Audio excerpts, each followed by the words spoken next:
وَإِذْ جَعَلْنَا الْبَيْتَ مَثَابَةً لِلنَّاسِ، اور جب ہم نے اس گھر کو یعنی خانہ کعبہ کو لوگوں کے لیے لوٹ لوٹ کے آنے کی جگہ بنا دی، یعنی اس گھر کے اندر اتنی کشش رکھ دی کہ پلٹ پلٹ کے لوگ اس کی طرف آتے ہیں. اور یہ ایک حقیقت ہے نا. کیا جو نہ گیا ہو اس کو یہ بات سمجھ بھی نہیں آتی کہ بار بار جانا کیوں.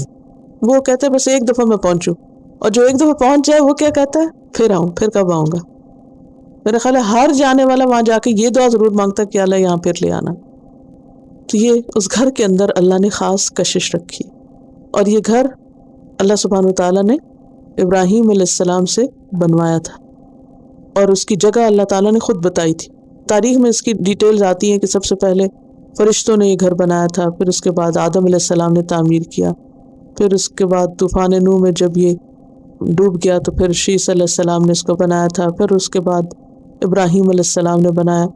وَإِذْ بَوَّأْنَا لِإِبْرَاهِيمَ مَكَانَ الْبَيْتِ سورۃ الحج میں آتا ہے. اور ابراہیم علیہ السلام نے جب یہ گھر تعمیر کیا تھا تو دعا بھی کی تھی فَجْعَلْ أَفْئِدَةً مِّنَ النَّاسِ تَهْوِي إِلَيْهِمْ، کہ اے اللہ لوگوں کے دلوں کو اس گھر کی طرف مائل کر دے، لوگوں کے دلوں میں اس گھر کا شوق پیدا کر دے. فَجْعَلْ أَفْئِدَةً مِّنَ النَّاسِ تَهْوِي إِلَيْهِمْ، اس گھر کی ایک اٹریکشن ان کے دلوں میں پیدا ہو جائے، پلٹ پلٹ کے آتے رہے. تو اللہ نے دعا سن لی. وَإِذْ جَعَلْنَا الْبَيْتَ مَثَابَةً لِلنَّاسِ، اس کو مثابہ بنا دیا، وَأَمْنًا، اور امن کی جگہ بنایا. اور یہ ایک حقیقت ہے کہ ساری تاریخ میں مکہ یعنی خانہ کعبہ اور اس کے آس پاس کا علاقہ جو ہے یہ حرم رہا ہے، حرمت کی جگہ رہا ہے اور امن کی جگہ رہا ہے. قرآن پاک میں آتا ہے اولم یروا انا جعلنا حرما آمنا ویتخطف الناس من حولہم، کیا انہوں نے دیکھا نہیں کہ ہم نے اس حرم کو امن والا بنایا اور آس پاس کے لوگ اچک لیے جاتے ہیں.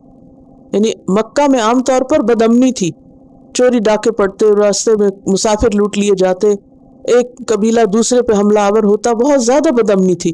لیکن اسی علاقے میں یہ ایک خاص جگہ ایسی تھی جہاں ہر طرح کا امن تھا، حتیٰ کہ باپ کا قاتل بھی نظر آ جائے تو جو وارث ہوتا تھا وہ ہاتھ نہیں اٹھاتا تھا، وہاں نہیں انتقام لیتا تھا. حتیٰ کہ وہاں پر انسان تو کیا جانوروں کا مارنا بھی ممنوع ہے. اور اس کے بارے میں بخاری میں حدیث ملتی ہیں ان مکہ حرمہ اللہ، مکہ کو اللہ نے حرمت والا بنایا. ولم یحرمها الناس، لوگوں نے اس کو حرمت والا نہیں بنایا، یہ اللہ کا خاص کرم ہے. فلا یحل لامرئ، کسی انسان کے لیے حلال نہیں، کسی انسان کے لیے جائز نہیں. کیا یؤمن باللہ والیوم الاخر، جو اللہ اور یوم آخرت کو مانتا ہو، ان یسفک بہا دمن، کہ وہاں خون بہائے، وہاں قتل و غارت منع ہے. ولا یعضد بہا شجرہ، اور نہ وہاں درخت کاٹے، درخت کاٹنا تک منع ہے، کہ چیونٹی مارنا بھی منع ہے. مکمل طور پر امن کی جگہ انسانوں کے لیے، جانوروں کے لیے، پلانٹس کے لیے، سب مخلوق کے لیے جو وہاں موجود ہو. صرف آپ کے لیے اس میں قتال کچھ دیر کے لیے حلال ہوا تھا فتح مکہ کے موقع پر. اور بخاری میں پھر آتا ہے کہ وقد عادت حرمتها اليوم كحرمتها بالامس، اس دن کے بعد اس کی حرمت پھر لوٹ آئی جیسے شروع سے تھی. مکہ کی اہمیت اور اس کی حرمت اور اس کے اندر کا امن، امان اور اس کی خاص خصوصیات کا ذکر ہے، اور یہ اللہ نے اس میں رکھی، کسی انسان کی طرف سے نہیں ہے. یہ انسان تو کسی خاص علاقے کو اگر یہ ڈکلیئر کر بھی دیں کہ یہ سیکیور سٹی ہے تو کوئی گارنٹی دے سکتا ہے وہ سیکیور سٹی کی نہیں. جتنا چاہے کوئی اس میں انتظام کر لے، لیکن وہ امن اور وہ پیس ہو ہی نہیں سکتا جو اللہ نے وہاں رکھ دیا.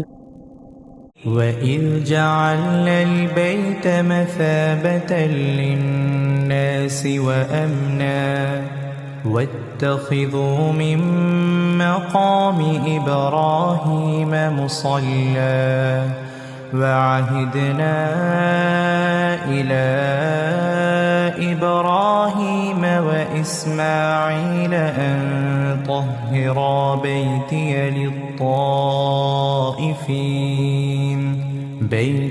لِلطَّائِفِينَ وَالْعَاكِفِينَ وَالرُّكَّعِ السُّجُودِ.